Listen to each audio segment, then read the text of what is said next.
tàmbalee wax la nga xam ni moo xew Mali ndax buñ nee Sénégal ne Mali benn lañ IBK président ba gannaaw militaire ya daal di nañuy wañ loxoom mu démissionné neenal institution ya fa nekk teg nañ ko loxo jamono ji ñu jàpp tamit ni ñi ngi waxtaanee naka lañ koy chef d'état CEDEAO yi mais xibaar bu ci mujj nañ jàpp rek ni moom justement mooy CEDEAO sommet bi ñu amal démb visioconférence président yi lan lañ ci jëlee comme mesure wala naka lañ mën jàngatee en tout cas taxawaay yi nga xam ni fës na ci waaye dañuy jàpp it ni Afrique de l'Ouest moo tàng temps yi jàpp leen ni Mauritanie it ay yëngu-yëngu am na fa Abdelaziz président ba fa woon jamono ji moom it teg nañ ko loxo Guinée gis nañ ni instabilité incertitude am na fa candidature Condé boo demee Côte d'Ivoire it coow commencé na fa am ndax candidature Alassane Dramane Ouattara ndax démocratie dafa sooxe ci Afrique de l'Ouest laaj bu ñuy samp la après mais li ñu bëgg a tàmbaleek yow Barka Ba mooy nu ñu mën jàngatee CEDEAO démb gis nañ ni Alassane Dramane Ouattara ak Macky Sall jubóowuñu woon ak bokk gis-gis ci naka la ñu war a gérer Mali dañ leen war a embargo teg leen ay sanctions na metti na dëgër ci ñoom loolu la waa Côte d'Ivoire bi doon wax mais Macky Sall fexe ba ñu yolomal naan na produit yenn produit yi na dëggu waruñu leen xoj waruñu leen noo jàngatee taxawaay gu woroo googu ci biir président CEDEAO ci kaawu Mali. Paradoxalement man waroo boobu dem ci kontaan. ndaxte dëkk da ngay am fulla am fayda mën a xool say intérêt. et le fait que Macky Sall ak Alassane Ouattara bañ a bokk gis-gis ci mbir bi c'est tout à fait normal parce que ku nekk say intérêt ngay xool soo xoolee suñu diggante ak Mali ñun ak Mali on a failli être le même pays fédération du Mali ñun ak moom ñun ñoo ko sexoon moom ay conditions yu xaw a doy waar yu tax ñu daal di tàqalikoo waaye tàqalikoo boobu terewul dañu jàppee toujours maliens yi comme suñuy mbokk comme suñuy frère dëkk boo dem ba mus a bokk ak moom histoire ngeen lëkkaloo ba bokkoon même état ci fédération mënul nekk dëkk bu ordinaire ci yow. et Mali gis nga yëngu-yëngu yi fi am yëpp yu ci gën a fës seen président bu fi nekkoon bu ñu ko fa jëlee coup d'état am Amadou Toumani Touré ñun ñoo ko hébergé bu yàgg.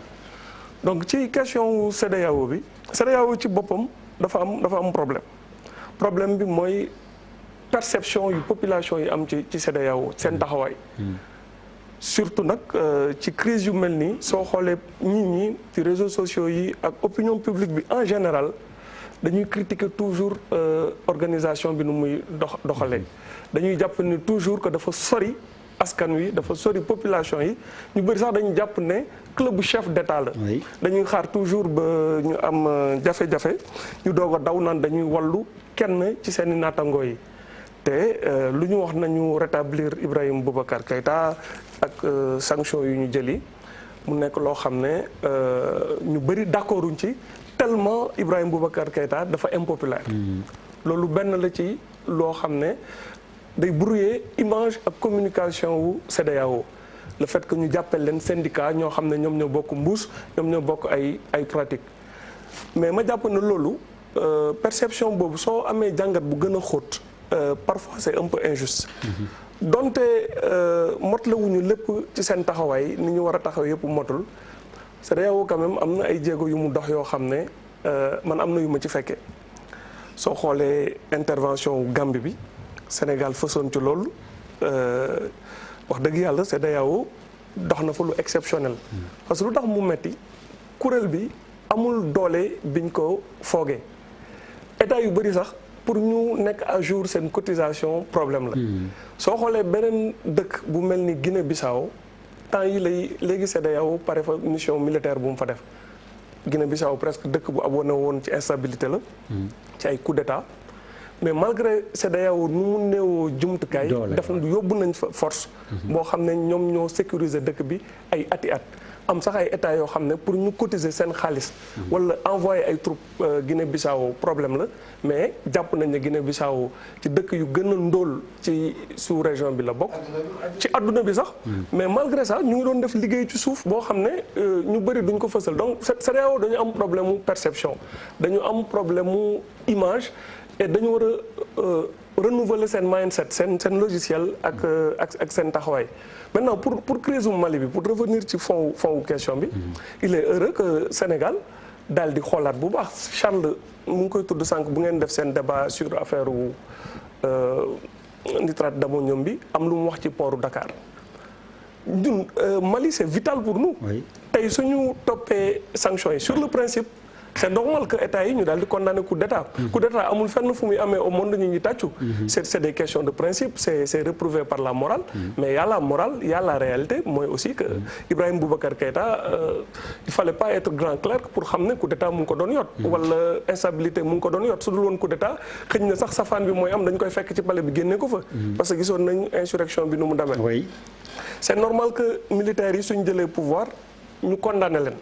ñu araftu leen won leen ne ay militaires leur place c'est pas di def ay coup d'état c'est sécuriser le pays rester dans leur caserne mënuñoo xëy rek di nërmel ay état mais sur le cas malien xëy na foofu la mënoon mujjee donc suñu demee ñun ba ne dañ leen di teg ay sanctions Macky Sall a une double obligation de respecter les décisions communautaires mais xool aussi nan lañ koy appliquer. sanction doo ko appliquer bêtement.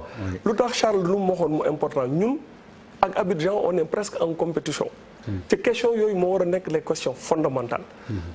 Ouattara depuis bu mu jëlee pouvoir bi mu ngi dox benn projet bu tudd boucle du Niger. boo xam ne projet rail la hyper ambitieux c'est sur des milliards. yu ñu war a teg mais soo xoolee finalité projet boobu mooy lëkkaloo Bénin.